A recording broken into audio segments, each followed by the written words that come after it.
never thought I'd meet a dream, and she'd kiss me goodnight.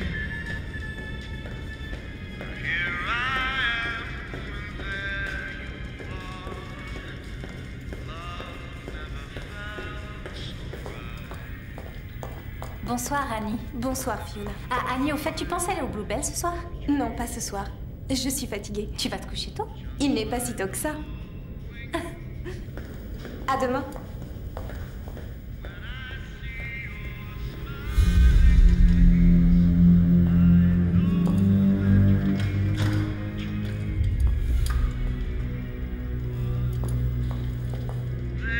Eh bien, ce soir est mon jour de chance, messieurs.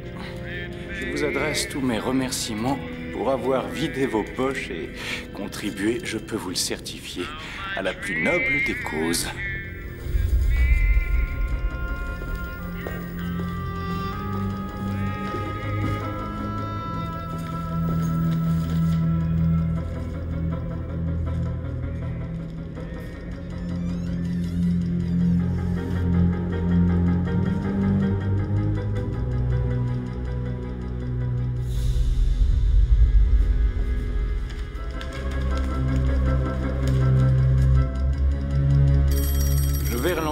Mais laissez-moi réfléchir au milieu. D'où vous venez? Avez-vous un père qui paierait vos dettes? Ça m'étonnerait. Lieutenant Ress? Son père est facteur. Excusez-moi, les gars. De quoi tu te mêles? T'as pas besoin de raconter ça. Quoi, t'as honte de ta famille? Monsieur Rice. Je t'en prie, rejoins-moi tout de suite. Fiona, chérie, c'est impossible. Laisse-moi 20 minutes, chérie. Je suis en train de gagner. C'est elle, Colin. Elle est en train de prendre quelque chose. 20 minutes, et après je suis à toi pour la vie. Tu ne pourras plus te débarrasser de moi. Elle l'a roulé pour le Fiona, mettre. écoute-moi. Dans 20 minutes, on pourra faire la fête. Alors, attends. Bon, où en étions-nous?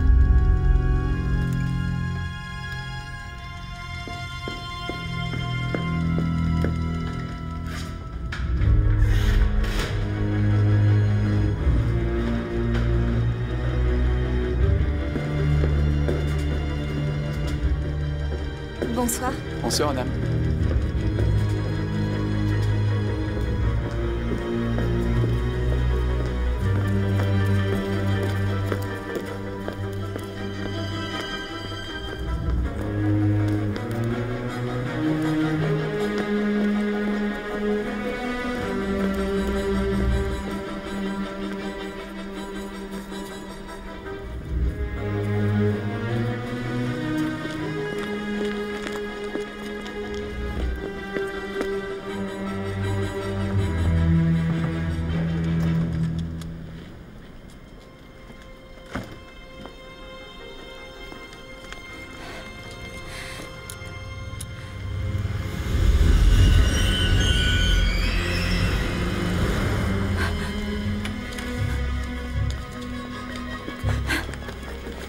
Fiona!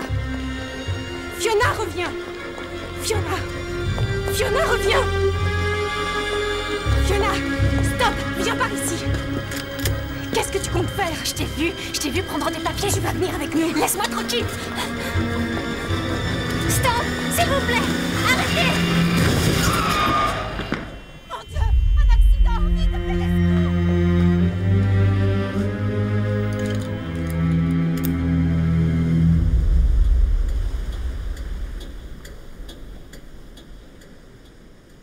Et donc, madame, puis-je vous poser une question?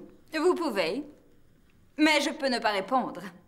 Ma mère m'a appris qu'il était mal élevé de répondre à une question avant 6 heures du soir. Qui plus est si elle est posée par un gentleman suédois. Je suis finnois. Et moi, j'aurais souhaité que vous soyez plus finaux et que vous cessiez de m'importuner. Ne pensez-vous pas que le meurtre de votre mari, les traces de rouge à lèvres sur son col, la Bible sur son bureau, ouverte à la page du Bon Samaritain, et le mot vengeance écrit sur son buvard avec son propre sang, tout cela ne servirait, comme nous le disons chez nous, Puna Sili, qu'à noyer le poisson, madame. Qu'à noyer le poisson.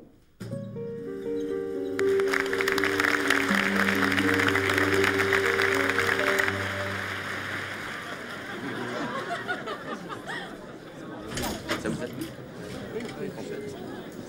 Voici votre whisky, ma chère. Ah, je suis personnellement un grand lecteur de Mademoiselle Oliver. Je pense qu'elle a eu raison d'adapter son... Je ne vous croyais pas amateur de fiction, Poirot. Oh, pour l'amour de Dieu. Mais c'est mon ami Colin.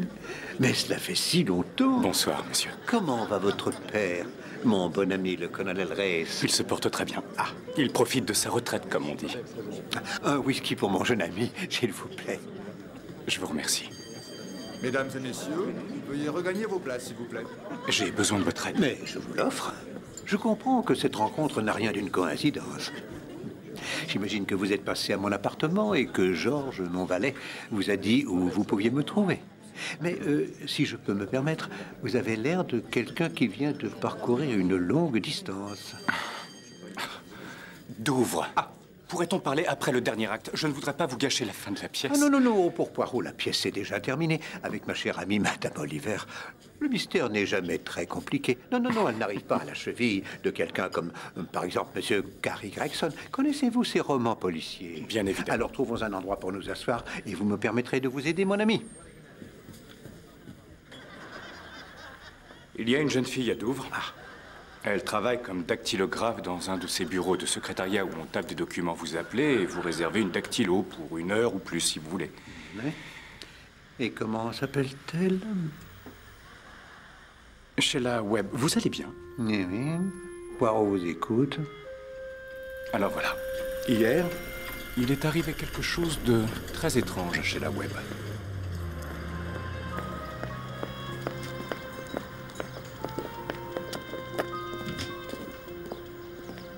4,60. Je les ai achetés hier chez Jolie et aujourd'hui le talon se casse tout net comme un fétu de paille. Sheila, regarde un peu ça. Je les ai achetés hier chez Jolie pour 4,60. Je sors pour déjeuner, il se brise sur une grille comme un vulgaire fétu de paille. N'étiez-vous pas censé taper le manuscrit de Monsieur Levin, Nora? L'amour sans voile, oui, mademoiselle. Alors mettez vos chaussures de côté et continuez à taper.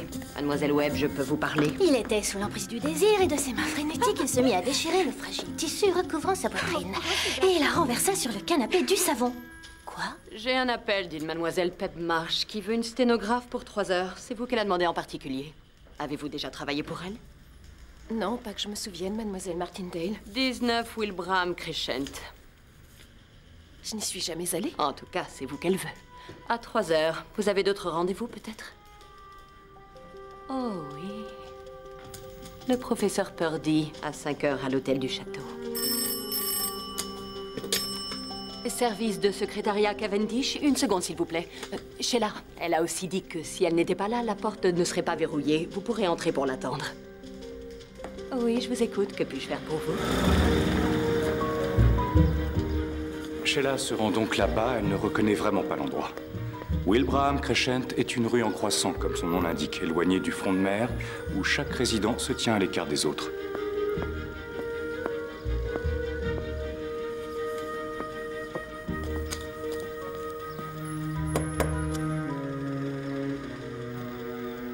Il y a quelqu'un?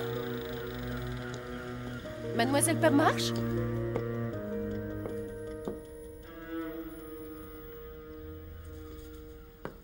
Sheila Webb du bureau Cavendish.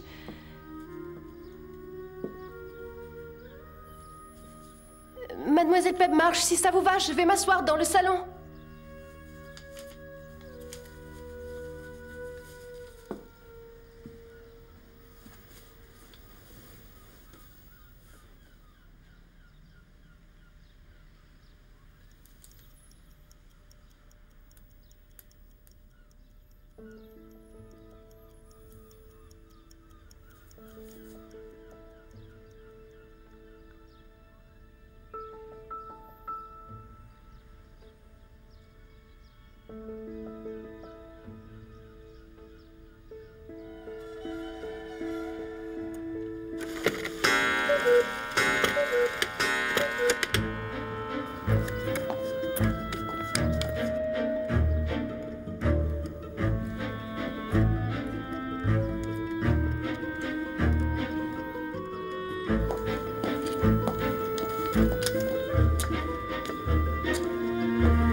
Est-ce qu'il y a quelqu'un?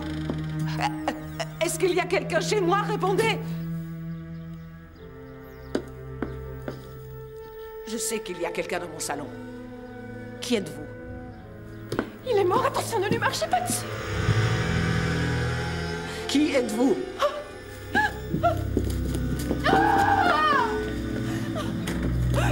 S'il vous plaît, aidez-moi.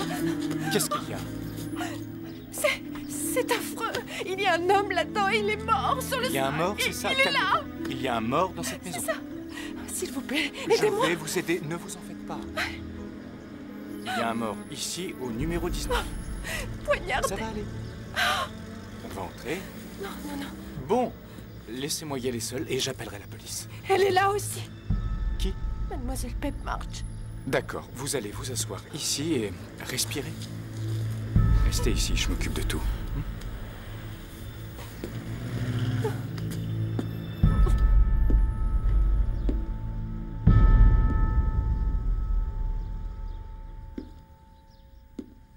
Mademoiselle Pep March? Qui êtes-vous? Je suis le lieutenant Rice. Je passais dans la rue par hasard.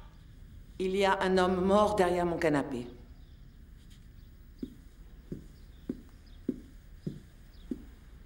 Comment est-ce arrivé? Je l'ignore. Qui est-ce? Je l'ignore. Je vis seule, je revenais de mon travail, il y avait une hystérique dans mon salon qui est partie en hurlant et j'ai trouvé un homme mort derrière mon canapé. Vous êtes très calme. Si vous aviez vu ce que j'ai vu pendant la Grande Guerre, lieutenant, vous sauriez qu'il n'y a vraiment aucune peur à avoir d'un mort. Si vous voulez bien inviter la jeune hystérique à entrer, je peux lui faire une tasse de thé. Je vais appeler la police. Faites donc. Qui était cet homme mort? C'est une affaire encore plus étrange que ça, Poirot. Était-il connu de mademoiselle Sheila Webb? A priori, non. Non, je ne l'avais encore jamais vu, inspecteur. Vous en êtes absolument certaine?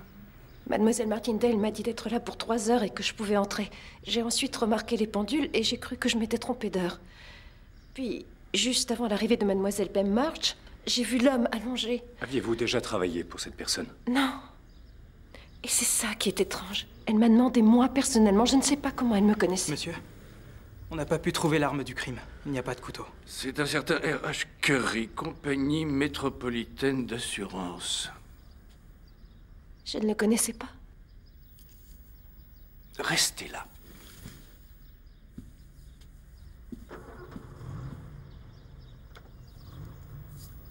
Je n'ai jamais entendu le nom de Curry, ni celui de sa compagnie d'ailleurs. Attendiez-vous à un quelconque visiteur aujourd'hui? Non. Et je n'avais encore jamais vu cet homme. Vous pouvez l'emmener. À part la dactylographe que vous aviez demandé. La dactylo que j'ai demandé? Mais de quoi me parlez-vous? Vous n'avez pas appelé ce midi le bureau Cavendish pour réclamer les services de Sheila Webb? Bien sûr que non. Et je n'ai jamais entendu parler d'une Sheila Webb. Où étiez-vous à l'heure du déjeuner? Je suis à mi-temps chez Monsieur Wright, le photographe sur l'esplanade. Je prends les réservations, j'accueille les clients. Je suis souvent très occupée le midi. Et vous n'avez pas appelé Cavendish aujourd'hui? Non, jeune homme, je vous dis que non. J'ai fait mon travail, puis je suis rentrée chez moi juste après 3 heures. Et je n'étais pas en retard parce que mon coucou suisse sonnait comme j'arrivais à la maison. Et les autres pendules du salon, pourquoi sont-elles toutes arrêtées à 4h13 minutes? Quelles autres pendules? Les 4 pendules qui sont dans votre salon, mademoiselle. Je n'ai pas ces 4 pendules dont vous parlez, monsieur. Il n'y a que mon coucou suisse dans le salon. Cette demoiselle Pep March, elle ne verrouille jamais sa porte? Vous songez à ses voisins, je suppose? Oui. Ils n'ont rien vu. D'un côté, il y a une femme à chat dont c'est littéralement le seul sujet de conversation. Pompette n'aime que le poulet. Copenhague, lui, c'est les rognons. N'est-ce pas, Copenhague? Et de l'autre côté, un frère et une sœur des universitaires. Ils n'ont rien vu du tout pendant le déjeuner. Et il n'y a aucun accès par l'arrière de la maison. Et mademoiselle Martindale? Ce n'était pas Mademoiselle Pep March qui a appelé? C'est vous qui avez pris l'appel? Oui. Il devait être 2h moins le quart. Je l'ai même inscrit. Et ces pendules n'appartiennent définitivement pas à mademoiselle Pep March? Elle le prétend, en tout cas. Eh bien, c'est une véritable énigme. Mais il y a autre chose qui intrigue, Poirot. Vous, que faisait Colin Race dans Wilbraham Crescent hier à 3h de l'après-midi? Pourquoi la police vous autorise-t-elle à suivre les interrogatoires dans cette affaire? Et comment se fait-il que vos yeux soient rougis par les larmes, mon cher ami? Je suis officier de marine.